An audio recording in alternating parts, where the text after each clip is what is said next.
Good deal. Well, it's already 6:01. Why don't we go ahead and get started, Elaine? All right. Oh, there comes somebody else. That's Bob showing up. What we've been trying to do with these builder showcases, trying to keep them to about an hour or so. That makes the editing for me just a little bit easier. And I'll afterwards I'll edit all that intro stuff out of there, and then we'll go ahead and do the presentation. But this is Elaine's gig. She had this idea. What was it, last year, Elaine? We came up with this idea? It all just runs together ever since COVID. I hear you.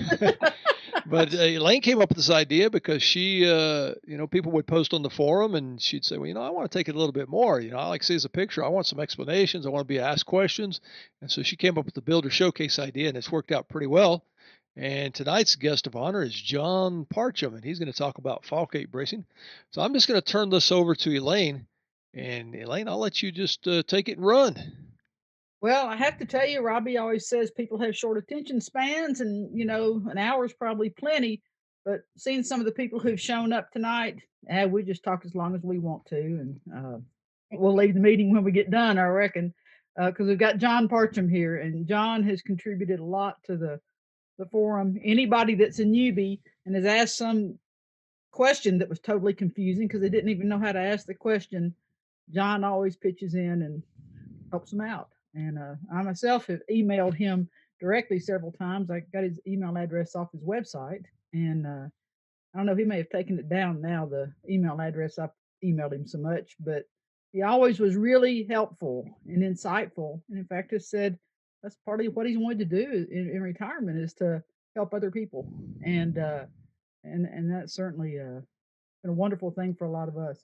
So um, John has a background in IT design, computers, engineering, all that gearhead stuff. He likes to count. And so he's been running experiments and trying to figure what else you can do with foul cape bracing. John builds ukuleles. He does a lot of other things. We're going to talk about the foul cape bracing tonight and save those topics for some other time, but you may lure him into it. But with that, what I think I want to do, John, if it's all right with you, is call up that first slide of yours that shows that big row of guitars, and while that's going on, let you talk about how you got started and some of your previous experiences getting in and warm us up, and then we'll get right into what you have to talk about. Sure. All yours, John. Yeah, so hey, Robbie, I need to be able to share screens. Can you turn me on? Yes, I can. Hang on just a second. Let's see. I'm going to make you a co-host. Okay. I think that will do it. There you go. There we go. Yeah, as Elaine says, I'm retired. I was a basically it would be called a computer engineer now, but in 1973, no such thing existed. So I was an electrical engineer that learned a lot of software as well. So I designed computer processors, and then as the years went on, I got pulled into being a software engineer, mostly with operating systems. So that's basically my background is engineering, and it was a pretty, consuming life. So I didn't have a lot of hobbies, but as I was heading toward retirement, I started looking, at things that I could do post-retirement. I probably started like 5 or 6 years before I decided to retire. I'm relatively good with tools, but no fine woodworking when I started. I like a 2x4 level of woodworking experience. I could frame houses and plumb them, electrical work. I could weld, but no fine tool work. And I never thought really I had the patience for it. But like I said, I was looking for projects, and then my wife had a old Beetleback, I think that's what they call them, mandolin that was from her grandfather, and it didn't work, and I decided to just pick it up and try to make it a workable mandolin. And it was all broken up in the back, and the main thing is the tuners were all broken, and it was so old that the tuners that I could find didn't quite match, so it was a pretty simple project. I just plugged all of the holes and then re-drilled them out, and then cleaned it up the best I could. But the main way it got me started was I'm a tool junkie, and I ended up with the LMI and the StuMac catalogs, and that in themselves is what got me hooked into Luthiery. Not even doing anything, for me, like those tool catalogs is, it might be showing my age, but the Sears catalog used to come around Christmas when I was a kid, and you'd go to the toy section and go through all the toys. I mean, it was that sort of feeling when I run into a tool catalog. Oh boy, what a memory. Yeah. So the first guitar I decided to build was a classical guitar. And I had been learning classical guitar, and I had a relatively cheap guitar. And I went to a Seattle classical guitar shop, and basically left with my tail between my legs because I was so intimidated by the salesperson, and that I thought, oh, screw this, I'm going to make my own. And so I got the LMI classical guitar kit, and I was reading the Bogdanovich book, which just seemed way complicated for my mind. But in part of the kit, there was a free DVD of Robbie's on how to build a classical guitar. And I watched that, and I thought, geez, if this guy could do one, I mean, it should be no problem.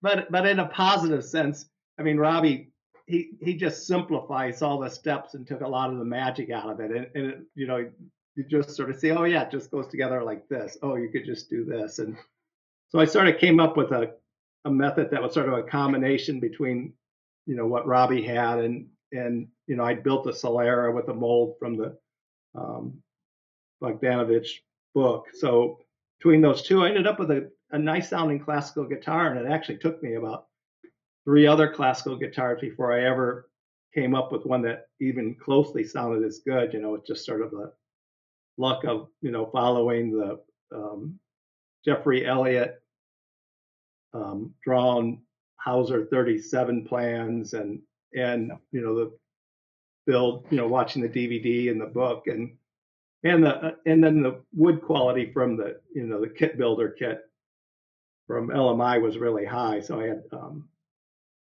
so I started with some good stuff. So and after that, I knew I wanted to do it, and then the other major early experiences I had is I went and spent I'm not sure, it's probably overall like 2 weeks at a time with Rick Davis of Running Dog Guitars, building a steel string. And boy, I learned so much, one-on-one. And it's not even the stuff that he's teaching.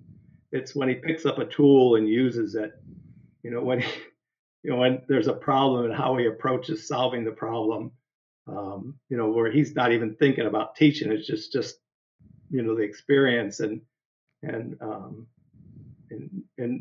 I got a really good feel for steel string and how he voiced them, and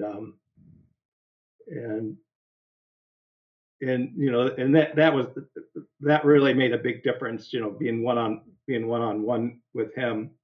And after that, I just sort of took to building guitars. I built, I don't know, quite a few of them, and then finally ran into the books from Gore, the Gore Gillette books, and to me they were a dream come true because my engineering background, I could read them. I got a really good feel for what he was trying to do, in terms of making a model and how the guitar worked. I actually have the model running on my computer on MATLAB, and I could sort of play around with some of the same stuff he was playing around with in the book, and that really changed how I thought about guitars and how I moved forward. I was lucky with the math because I just had tutored both of my kids through algebra and one of them through calculus, so I had it all refreshed. But it's not really necessary reading the books. It's sort of nice if you can go through the math. But he does pull out the points in English in each of the sections, and the math is really supporting it. I just love those books, and so from that, I decided one of my projects is would be to build the the Falcate brace Gore, medium-sized steel string guitar. So I think that I have a sort of a picture of that coming up. Yeah. And I pretty much built this to plan. And I followed most of the procedures in the book. It has a bolt-on, bolt-off neck. It has, Falcate brace. Even though that ebony-looking bridge, it's walnut that was ebonized. So I thought, I was going page by page in the book. I thought, one is I could log it and people could see how I followed through the process. I think the only thing that I didn't do is I ended up using brass inserts as opposed to inserting a brass rod into the heel and then tapping it. And there, I just didn't want to go through and get the mortising bits and stuff I would need to make a square hole through the heel. But other than that, I followed his plans. So if you yeah, and Okay, it's the the video, next, John. Here we yeah, go. This is what you're looking for here. yeah. So I think most people have seen, Falcate brace guitar, but this is a Falcate brace guitar with an active back. Both of the plates, I set up he has a way of using tapping to figure out the Young's modulus of the plates. And then from that, he also has a formula that could be tweaked to give you the thicknesses for both the top and the back. So I did do all of that, to come up with the plate thickness. And then I followed his recommendation for brace sizes with this one. And, I wanted to start with a reference. John, you want me to play the video? Yeah, and then before the video's playing, I'm just going to say, one of the attributes that I find with the Falcate braces is that they have a really good balance. There's, a good separation between the notes on all the strings, and the sustain is really, really good for the volume that the guitar has. And then it follows as well. It almost has a classical sound. The steel string almost has a classical sound to it, the way its responsiveness and the way it could sort of follow what the player is. So this is my classical instructor who played it for me. Right. Let's see if we can get this going. Yeah, it's just on a phone.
Hopefully that was okay.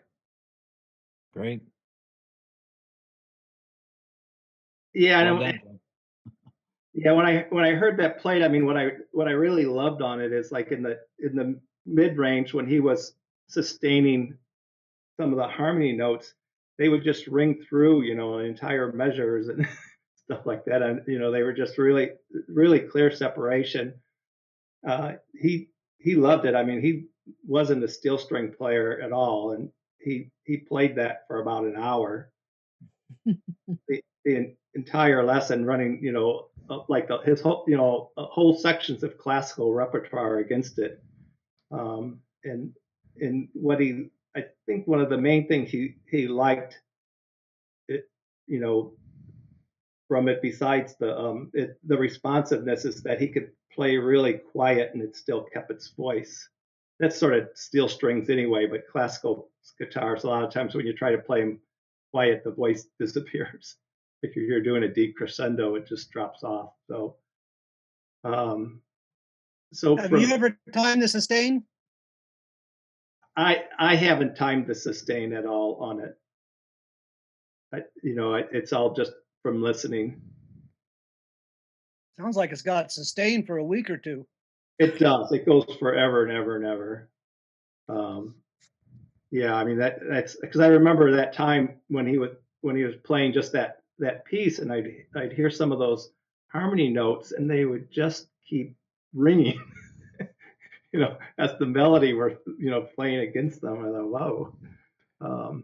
So I mean, and so I contribute that to Trevor. I mean, his design, and it's sort of if you look at the falcate brace, it's sort of interesting in that ignore the stuff off to the side, but in some ways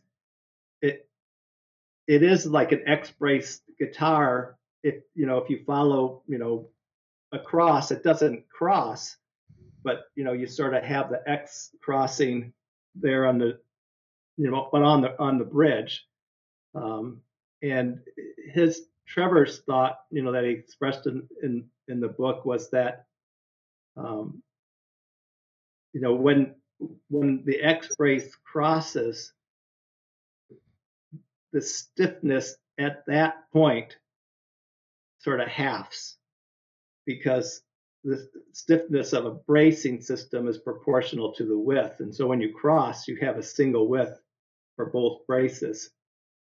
So when you bring them close together as they are, they never cross.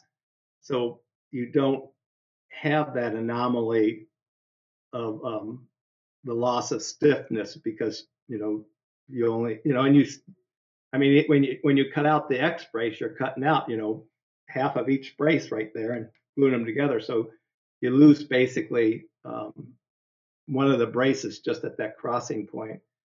And I don't even think Trevor knew what was bad about that. Maybe he did, but he just decided to come up with a pattern that didn't have that. And then other than that, you see sort of like a symmetrical set of braces coming out, almost like fan braces from the bridge, or but I like it. You're able to make a pretty light bracing pattern, and it's pretty performant. But the classical instructor just really loved that guitar, and he wanted me to make a classical guitar with those same attributes. So I went ahead and started playing around to use the falcate bracing system with a classical guitar. You can go to the next slide. Is that it, John? Yeah, and if there's any questions, I could probably talk. If anybody has any questions, they could sort of interrupt at any time. And yeah, I have a quick question, John. I was just curious, when you ran the formula for the top thickness, what did you arrive at? For the steel string, I arrived at I think it was like 2.5, 2.6 millimeters. I'd have to look.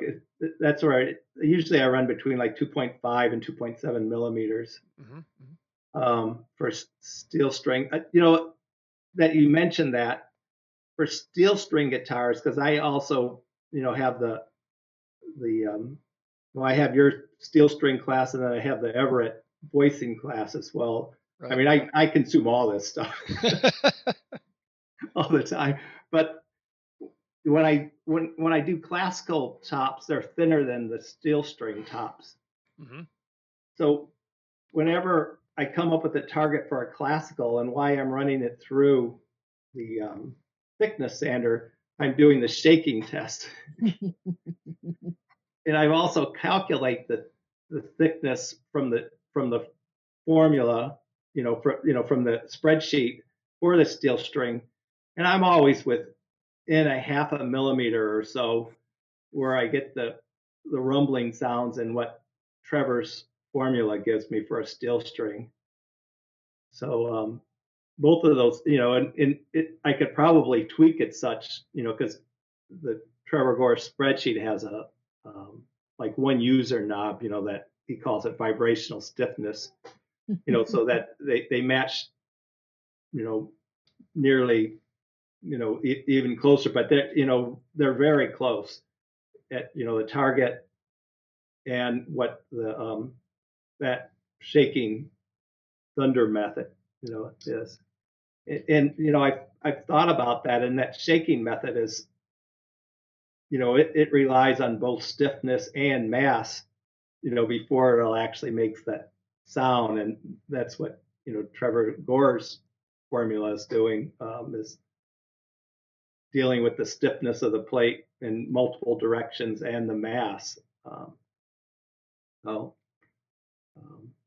but for a classical, I never had a good way of that wasn't just by feel for voicing a classical top, because it gets to where the classical tops get pretty wobbly, by the time they're, you get them thicknessed. So so as part of the process, I thought, well, I'll have to move the pattern over and make some decisions on the falcate braces. But I took my classical template and laid it on Trevor Gore's plans, and I didn't really have to do anything to that bracing pattern. You see in that upper picture, the Trevor Gore medium-sized steel string, it's very close to a classical guitar size, with just, the deeper indented waist, to give it a steel string look, but it's sort of a classical size instrument. So I used the same bracing pattern, and on this one I was building it for me because I hadn't built one before, and I didn't want to build the first one for my instructor. So I had to figure out what the brace heights are, and I'm more of an intuitive builder, although I do all of this engineering stuff. I'm not like running FE models and doing all the calculations to figure out what the proper heights of the braces are. I basically take what I know, and then I do usually intuit the math equations pretty well, so I know what the relationships are, and then I try to figure out sort of on a first approximation basis how thick I want to make the braces. Now in a classical, it's sort of interesting in that the classical top is thinner, but the target resonance that you want is higher than on a steel string. On a steel string, you're looking for 170 or 180. On a classical guitar, you're really looking for 190 or 200. So a classical guitar in some ways has to be built stiffer than a steel string guitar, but it has a thinner top. And I was working through that in my head, and I didn't do all that well on the first time. I sort of ignored the plate itself as a brace, and figured, well, because I'm thinning the top, there'll be less mass and I'll get more frequency out of that. So maybe I could keep the braces close to the same height, and it'll bump up a bit in frequency.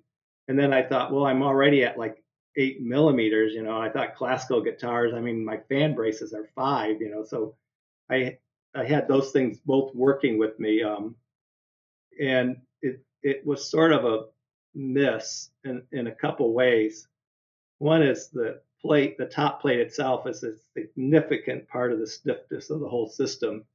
Although a brace's stiffness is, based on the cube of the height and just proportional for the width. If you think of the top plate, it's a pretty wide brace. So it's not tall. So there's a lot of stiffness in the plate. So when you go to a classical top, you go down from 2.4 to 2.2 millimeters or 2.1 millimeters, 2.6 to 2.1 or 2 or whatever, when you thin the top for a classical, you lose a lot of stiffness in the system that, the braces need to make up. And what I missed in my intuition was that the classical guitars have a lower transverse brace, which shortens the braces quite a bit. Really the working area of a classical guitar is from the lower brace, the lower bout, because of the lower transverse brace. So the stiffness of a brace is also, it's related to the cube of the length. So I made the decision not to have the lower transverse brace because I wanted some of the attributes of the steel string. I didn't really take into account that extra length made a huge difference in stiffness. So my first attempt, I ended up amazingly, so with a top resonance of 170, just like my steel strings. It was a great sounding guitar. Oh yeah, go on. Yeah. Hey, John, it's Drew Boyd. This is great. Thank you so much. The guitars look great. That guitar sounded great. So congratulations. I just two quick questions. One is Trevor is a big believer in the nut having that little shelf on it. I haven't. Robbie and I've talked about it, and I haven't done it yet. I was curious if you did the little shelf the way Trevor does his nuts. Number one, and number two, in the picture I'm looking at on the screen, looks like you have the weight inserts on both sides, the lower and upper. Sorry, the treble and bass sides where you would would insert a nut for mass. Did you end up using both or any of the weight things? So two questions in one attempt there. But what was your strategy on the weight and on the nut? Yeah, let me go with the nut first. I have done that. I think I built a shelf and I've done it multiple ways. I've done it and I've not done it. With steel string, they're a little bit more sensitive to intonation than classical guitars,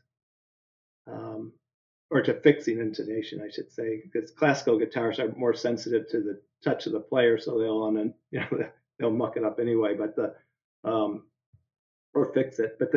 But I have done that, and at least in terms of sitting, with my tuner and going up and down the neck, everything's nicely intonated. I mean, the whole fretboard's intonated to the 12th fret, and it starts to go off a little bit, as you go further up the neck past the 12th. You start to run into an error. But from the nut to the 12th fret, everything's intonated really well with no nut compensation.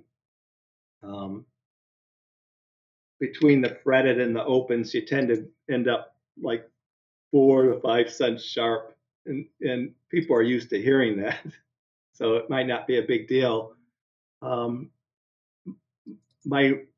of my lazier strategies is I'll put like 0.7 or 0.8 millimeters just unified of nut compensation. I mean, this is in this book as well. So you just basically shave off like, 0.7 to 0.8 millimeters off of the end of the fretboard, and that's where the nut ends up going. You basically take that from the saddle intonation, so any nut compensation you could subtract from the saddle compensation. So I get really good results just putting in, some nut compensation and then intonating to the 12th fret. I mean, that's pretty dang good. I mean, Yeah, good. For both the steel string. It's sort of funny. It's if you bought a fretboard that was not fixed up, like I think LMI will actually offset it. But if you just bought a fretboard that was made for a 0 fret, you already got 0.3 millimeters of compensation from the curve. From the curve, and that helps. And Sure. Yeah, so I mean, LMI also sell it, I think, by default, but by offsetting that. But I think all guitars would be better if you at least had that 0.3 millimeters from the curve. Hey, John, can yeah. you comment on if you've used the mask blocks or not? And then I'm gonna play some videos and move us through this, and then we'll just have a big dialogue going. But talk about, have you actually used your mask blocks? I've never shipped a guitar with the mask blocks in. One is like I haven't had to because I've hit my target resonances. But I played around with them by adding mass, and I see the effect of them. I'm happy that I don't have them because you add quite a bit of mass, to make a difference. And you could feel it with a classical guitar. I mean, a classical guitar player picks it up and they're like, "Oh, what the?" they're pretty weird about it. But in Australia with the Smallman, they get away with it. But it does work. And I have put them in a lot of the instruments. If I had to play around, like get rid of a wolf note or something like that, I can move a resonant. And, it's just I haven't had to ship. So there's sort of an insurance policy in case for some reason you should need them. But yeah, they're easy to put in. Okay. And so here I think that the next was a video of the classical being played, and the one being played is the second one I made actually for my instructor. All right. Let's see. Nope, that's not the right one. Let me get the right one up here. Looks like the right one. I see the right one there. Yeah, that's the correct one here. That's the correct one. Yeah.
presentation back up.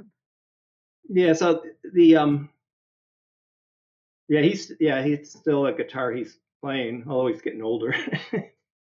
But the he liked that one mainly, like as I said before, is that he could play it really quietly and it holds its voice, so that it could crescendo and decrescendo, and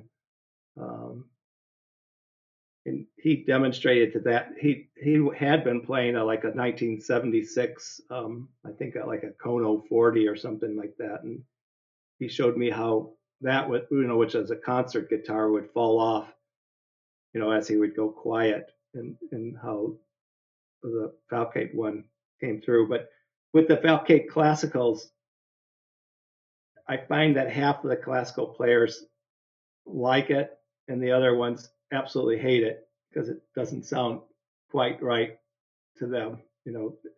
One guy, I think Michael Pinkerton, said, well, it's pretty good, but it has that Australian sound to it. So, John, question? Yeah. So you talk about the Falcate brace on your first trial run on a classical. What did you change going forward from there? I went to 10 or 10.5 millimeter primary braces, and then 8 millimeter secondary Falcate braces. So yeah. But you went from what to 10? Oh, 8. I was at 8. Okay, so you increased the stiffness just a bit. Yeah, and that's quite a bit. 20%. Sure. That's quite a bit of stiffness, and I've been pretty consistent. If I'll go like 10.5. I want to hit like I think 10. I could hit 180, 10.5 or so. I could hit 190. They go to 11. I could hit 200. I mean, it's that sort of range. That's pretty cool that it's that relationship. Yeah, and I play around with the secondary braces because the primary braces are the main structural braces in the system, and so there's a little bit of play in the secondary Falcates, making them like 7 or 8 or 9. But I don't have a real good sense. So there, sometimes I'm just sort of doing if I feel, I think I'll go 8 with these, or I'll go 7. But So John, tell us about your 12 string. Okay, yeah. So they this is a friend, a really pretty decent guitar player. I worked with him. He was in both a flamenco player and then a rock player.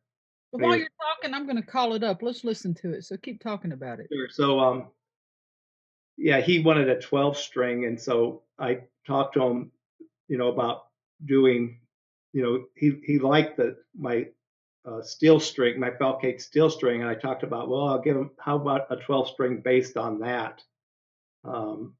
So that's not him. This is a other guitar instructor. So, but in that case, I was sort of lucky on the Australian luthier forum. There was a guy who had a finite element model for the Gore steel string. So he played around with the loads for a 12 string, and he calculated how high the braces should be. Let's hear how this sounds, and then we'll keep talking about it. Sure.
Nice guitar, John.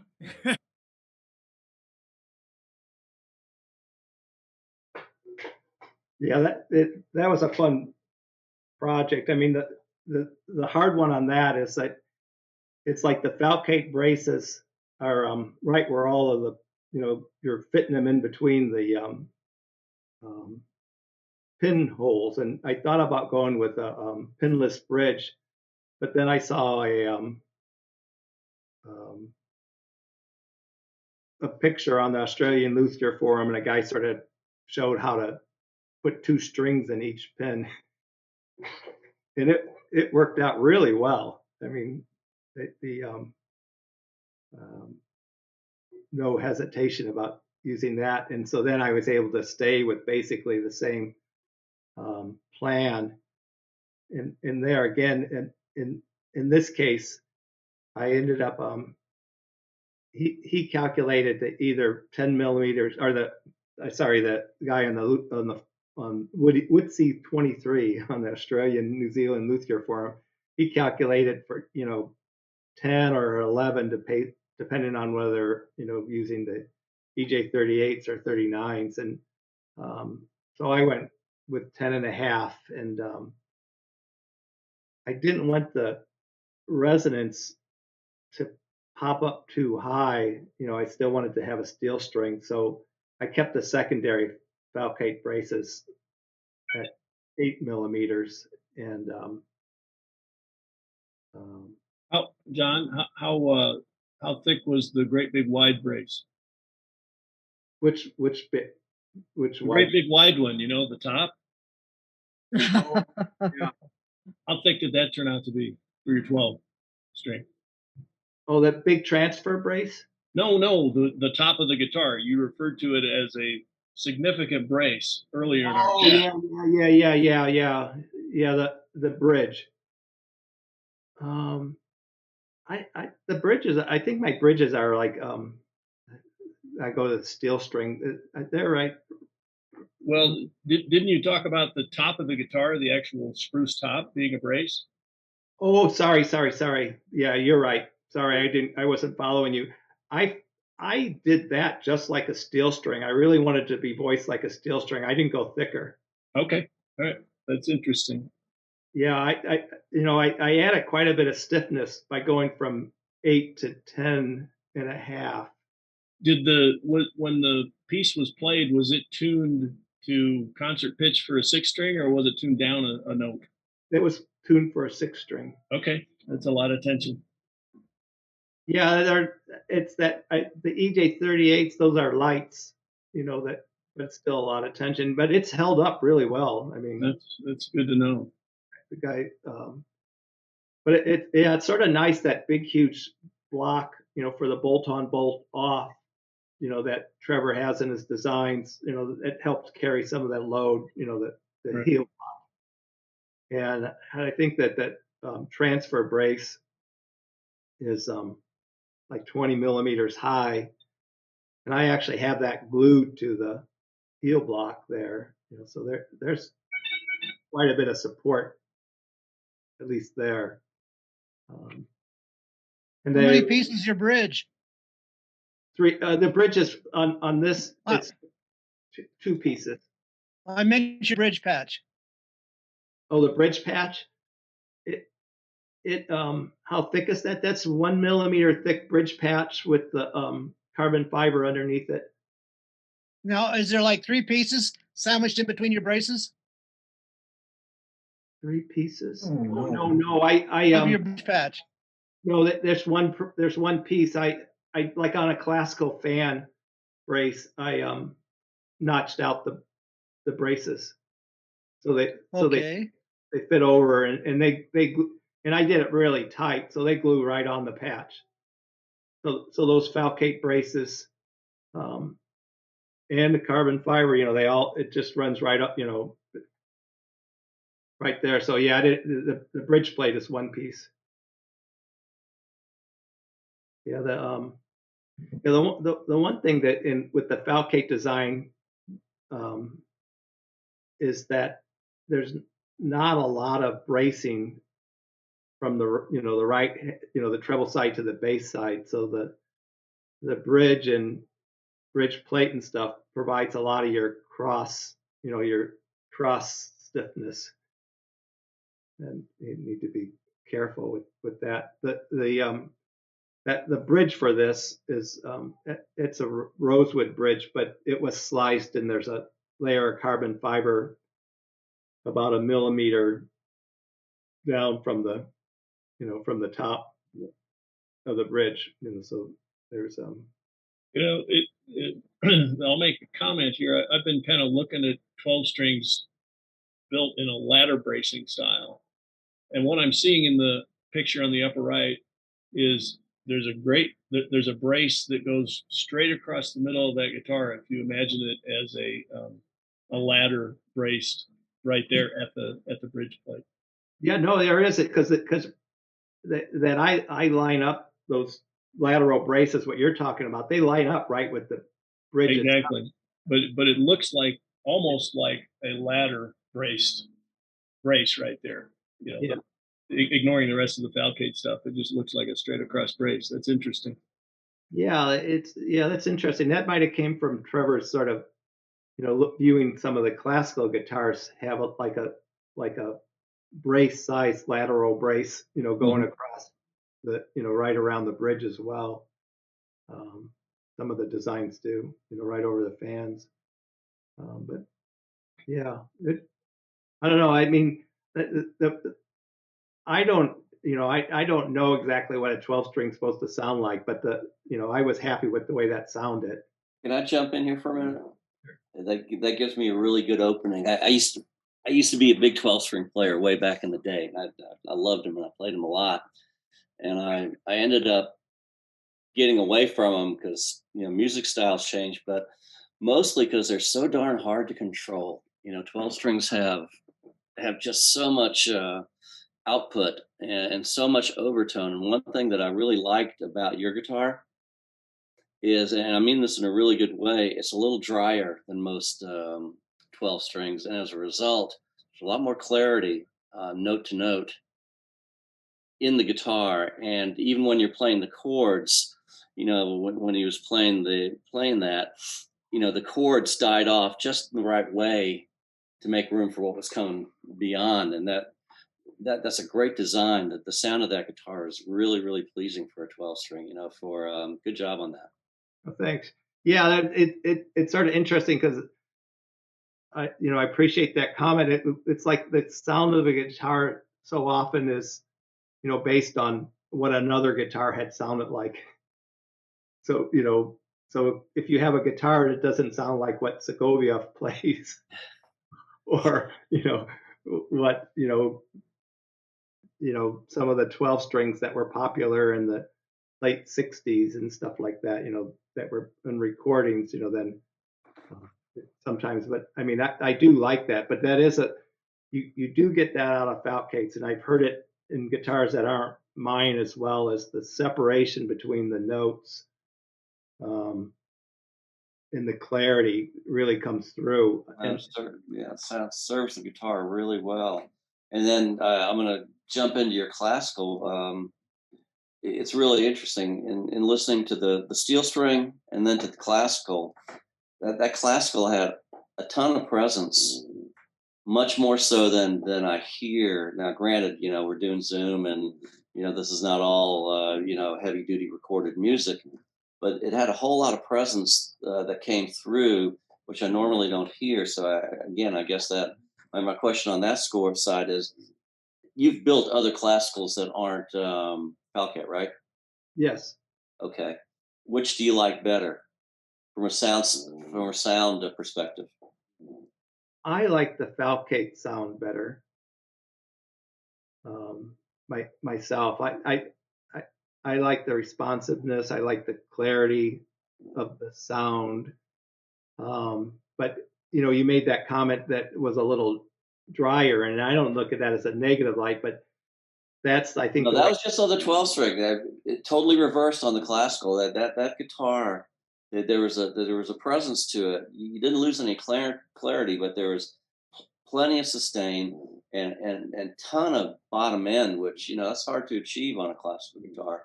That Yeah. really shone through. So the classical had a whole lot more presence in that regard than the 12 string. So Peter, I'm going to interrupt and really muck with you because he's got one more guitar here to play or for us to listen to, and then we'll see what you think about his guitars. Yeah, the next recording's sort of weird because it was done in a this was a total commission from it was from a teenager. He wanted a 8-string nylon, sort of a crossover guitar. He mostly had been a metal player. He's a really good guitar player in general. So this is sort of just the experiment around for him. And he was starting to get into all of this sort of like chordal, almost jazz-like mucking around. And Here we go. Let's listen to him. Yeah. It's Connor, correct?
All right, John, it's all yours.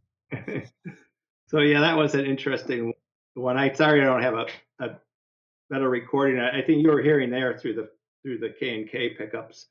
But this one, to really work it through, you know, with the wider neck and getting the cutaway, this is one of the few that I drew the whole thing out before I made it, you know, drew out my own set of plans. You can see I'm not the neatest plan drawer outer, but you know, to get the cutaway to work with the thicker neck and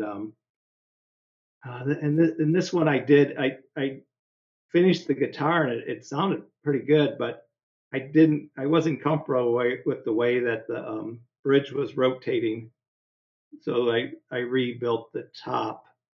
I rebuilt it. I made the top a little bit thicker. I didn't change the brace heights that much, but I left the top a little thicker and then retopped it. I've gotten really good at retopping guitars. I have a method that Griven has on his website where I'm able to leave the bindings and purflings in and retop. Wow. Hey, John, when you say we're not happy with the rotation, was it over rotating or under rotating? Yeah, it was Over over. rotating. Yeah, I thought the thing might blow up. blow up. It sounded really good, but I wasn't going to give it to him that. So, you know, luckily he was that way at college, so I just told him what was going on, and he was fine. So has anybody had a guitar blow up on them? Robbie? Ukulele. I had a student one time blow up. I haven't had one myself blow up, but one of my students, actually one of my teaching assistants at the college, used a redwood top guitar. It sounded wonderful, but he had to retop it. I had a Pono ukulele. It was East Indian rosewood and cedar, and it was made in Indonesia, hooked up by Ko'olau, John Kitakis, and I had it for like 3 months. And I was sitting in the bedroom one day. Nobody was home, so I got it out of the case. I was holding it and just admiring it. All of a sudden, I heard this whack boing, and something shook. And I'm standing there, and I'm thinking, what was the? I'm the only one in the house. What was that noise?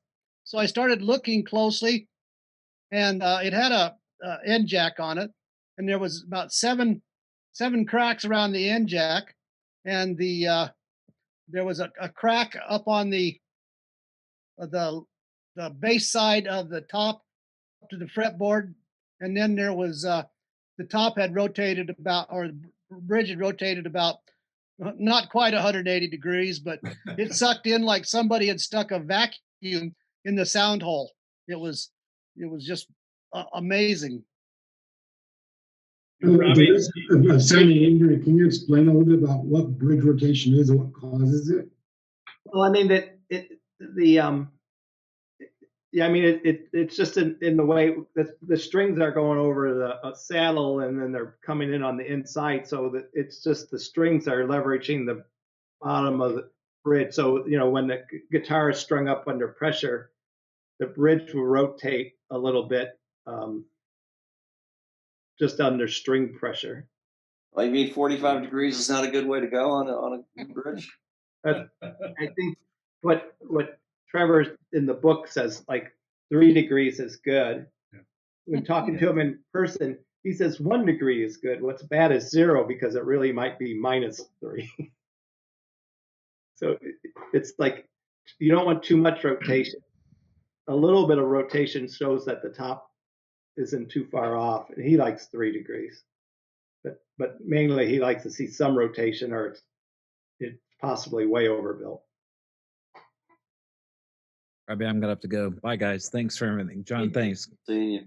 Take care. Congrats. Thanks for Question. I'll throw the floor open for questions now, and I can certainly call any of the pictures back up we might want to look at. Do you not have a flamenco guitar there, John? Seems to me you had a flamenco guitar at one point.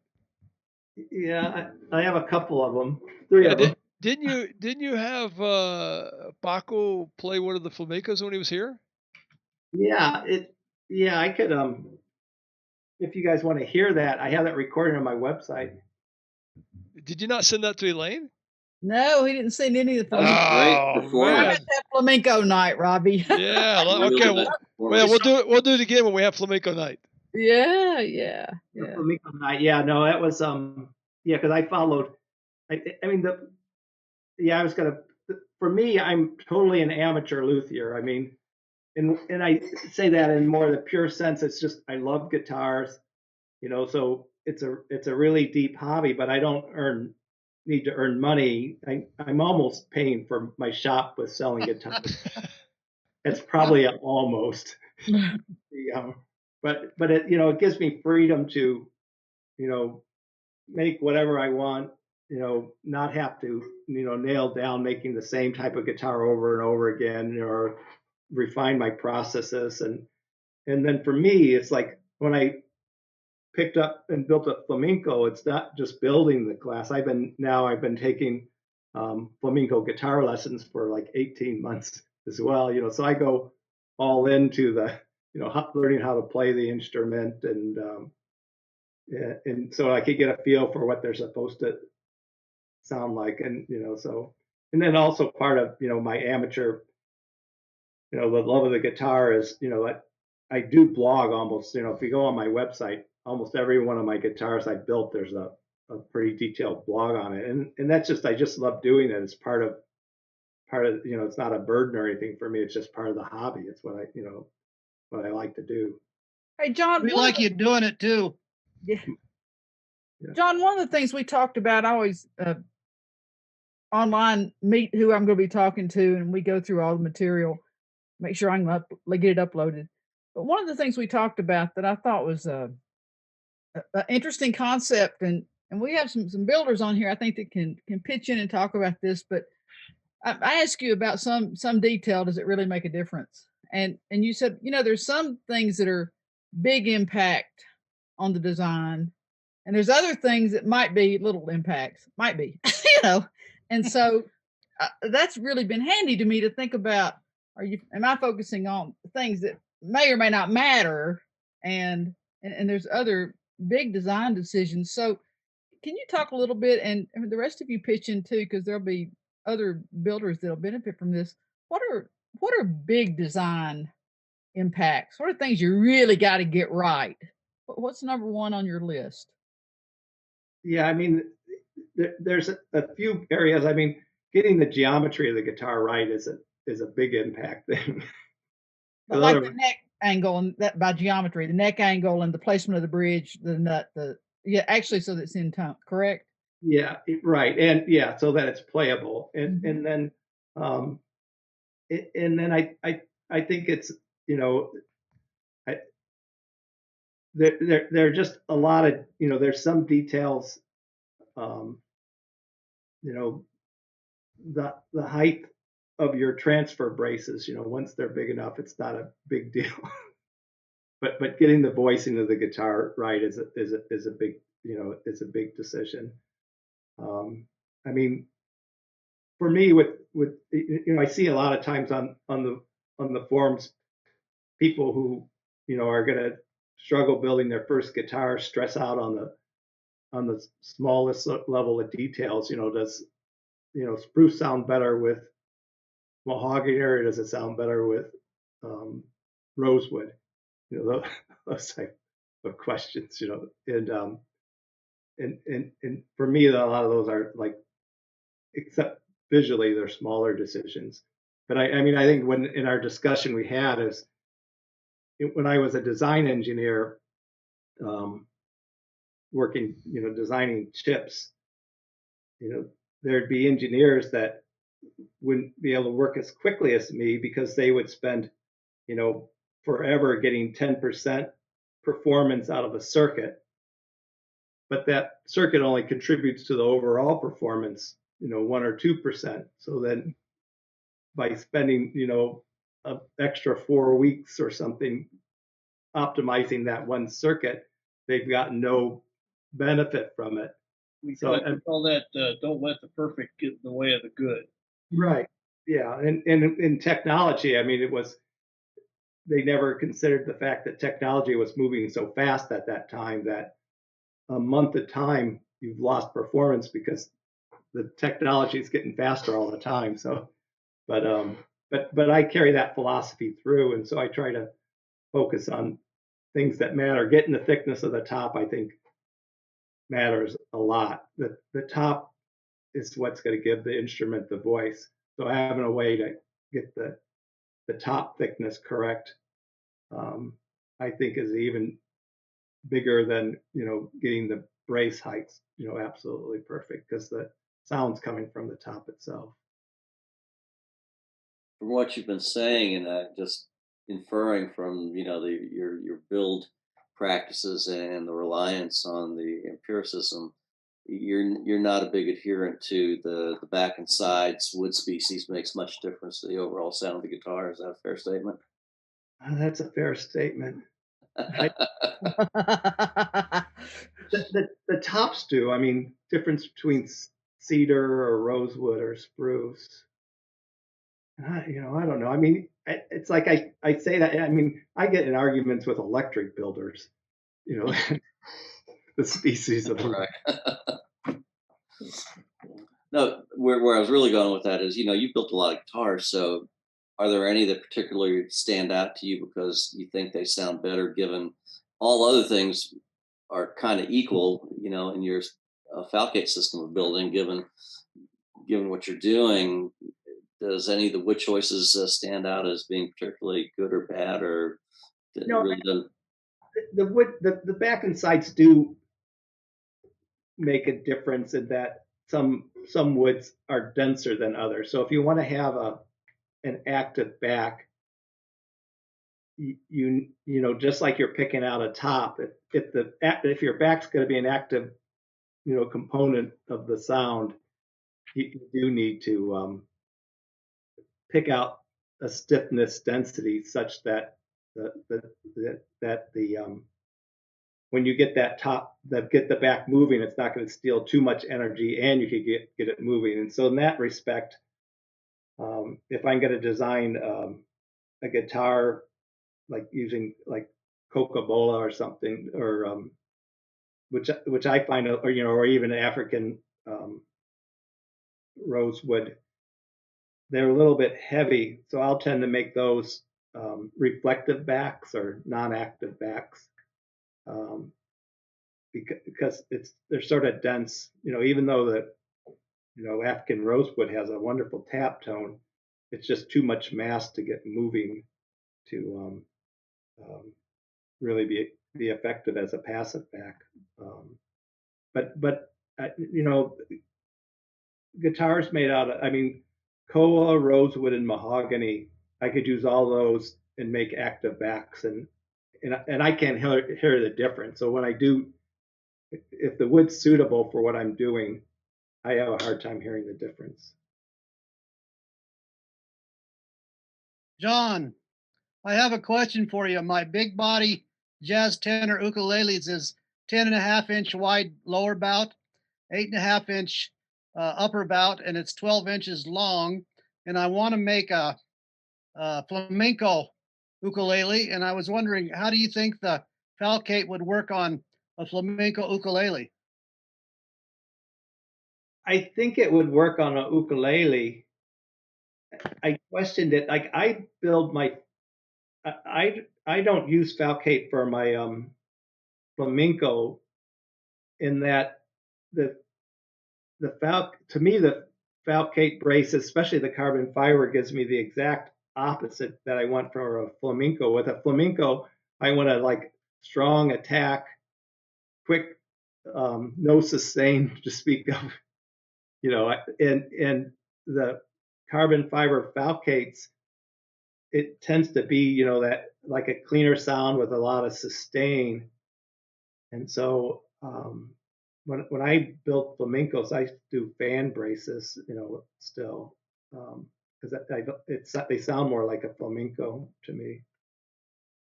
But I do think it would make a really cool sounding ukulele to go with a falcate system.